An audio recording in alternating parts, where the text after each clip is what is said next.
My golden sister didn't let me live my whole childhood. When I left and got married, she hired a guy to frame me and sue me because she likes my husband. Hello, Reddit. I'm using a throwaway account because I need some advice on a complicated situation I'm facing. Please excuse any mistakes. I just want to get this out there. A bit about me. I'm a 43-year-old woman and the younger of 2 siblings. I'll try to provide a chronological account to give you a full picture. My sister, Michaela, who is 45, was always the golden child in our family. Growing up, she could do no wrong in my parents' eyes. When she got bad grades, they would cheer her up and help her improve, whereas I was always met with disappointment even if my grades were decent. For example, she got a new car and a big party for her high school graduation, while I received $300 and a pat on the back. Michaela wasn't a bad sister, but we mostly did our own things. I didn't complain much, but I felt the need to move out and explore the world on my own. I went to university in another city and earned my MBA in 7 years. After graduation, I landed a job back in our hometown. During this time, I had minimal contact with my family except for birthdays and holidays. My sister, not being the brightest academically, barely graduated from high school. She dropped out of college and my parents helped her set up a small hardware shop. I was happy for her but focused on my own life. Around this time, I started dating Eric, who was 20 then. We met in college and were both from the same city. When we moved back home, we moved in together, found jobs, and focused on building our life. During the holidays in 2008, I introduced Eric to my family. They were surprisingly warm and receptive, making me feel more loved than I had in years. I noticed Michaela looking at him a lot during the gathering but thought nothing of it. However, she started visiting my apartment more frequently from once every 4 months to almost daily. It became intrusive, especially since she came in the evenings when Eric and I were trying to unwind after work. I eventually had to set boundaries, leading to a big fight with my parents. Michaela apologized and reduced her visits to once every other month on weekends, which was more manageable. In 2011, I proposed to Eric and we announced our engagement to the family. My parents were happy, but Michaela just shook my hand and left the small party I had organized. She disappeared for a couple of weeks after that. We got married in 2013, and Michaela brought A+1 to the wedding, a man named Larry. They got married 11 months later in 2014. My marriage was going well. We had our first son, Oliver, in 2015, and our second, Caleb, in 2017. In 2016, Larry messaged me that Michaela was obsessed with Eric, and that was the biggest reason for their separation. I apologized to him and wished him the best. I also talked to Eric and asked him about his interactions with Larry, and he told me that Larry was always a bit cold and distant towards him from the start.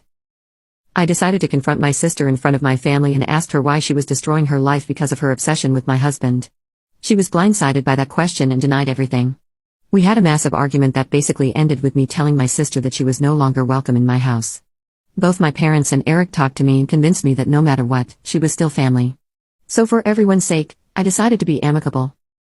It seemed like she was genuinely working on herself, and we went on with our lives. Fast forward to 2018, I can still recall that day vividly. It was the 25th of July, and I was running multiple errands. My husband took both our kids to see their grandparents. It was sometime after lunch that I got a call from my mother telling me to come to their home, and she had a lot of anger in her tone. As soon as I entered, I noticed a lot of tension in the air. My husband was a crying mess, and my parents were trying to console him. Some of my extended family members were there as well.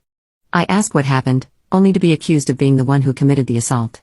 I was shocked and confused. They claimed that at a party a couple of weeks back, I had assaulted a guy and then texted him not to tell anyone about it, or there would be consequences.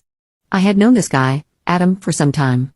We went to high school together, and he was part of a larger friends group that I occasionally hung out with. According to him, after the party, which was at a club, I followed him to his car and assaulted him there. He shared screenshots of the alleged conversation with my husband and told him this entire tale.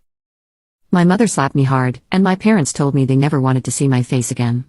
Eric was angry and said that we were done. I tried to convince all of them that I never did that, but it fell on deaf ears.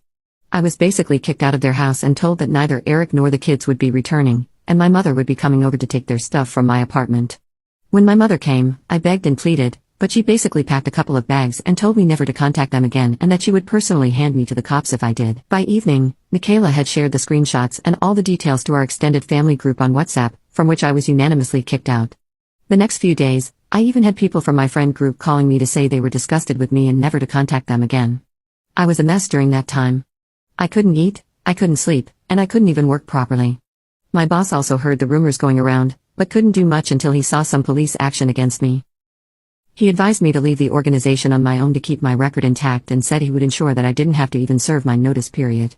I tried to argue my case, but he told me that if the cops came knocking on my door, I would be kicked out anyway. And in such a scenario, the gravity of the case would mean I wouldn't get severance, and my record would be tarnished. I grudgingly agreed to his request, and left the organization in the next few days. In mid-August, while I was still wallowing in my misery, I received 2 documents from the court. One was a letter of disownment, and the other was divorce papers. I was quite drunk, but I went to my parents' place anyway, only for my sister to come and beat me up and tell me that I was a disgrace to the family and that it was good that I was disowned. I had blood coming out of my face by the time she was done with me, and I was barely able to stand. My parents and my husband looked at me from afar, but did nothing. I managed to get myself up after some time, a crying mess, and realized that I had lost everything and everyone I knew. I stayed holed up in my apartment for the duration of the divorce. It went as amicably as it could as I was jobless, plus my now ex-parents stated they would pay for the children so I didn't have to pay child support or any alimony. By January 2019, I was divorced, but trying to pick up the pieces of what was once my life was hard. During this time, I also felt like confronting Adam. But the more I thought about it, the more I realized it could have made matters worse for me due to the men-centric laws in my country, which meant one phone call, and I would be looking at 5 to 6 years in jail. In February 2019, I got into a major accident, and spent a good part of 5 weeks in recovery. The staff told me that they contacted my emergency number, which was still Eric at that point, and he hung up and no one showed up. Once I recovered, I realized that I had spent through a good part of my savings and needed to get back on my feet, if not for anything else, to have a roof over my head. However, I realized that I wouldn't be able to do anything in the place I was at. So I sold all my furniture, paid my remaining dues for the rented accommodation, and decided to start from scratch in a different place.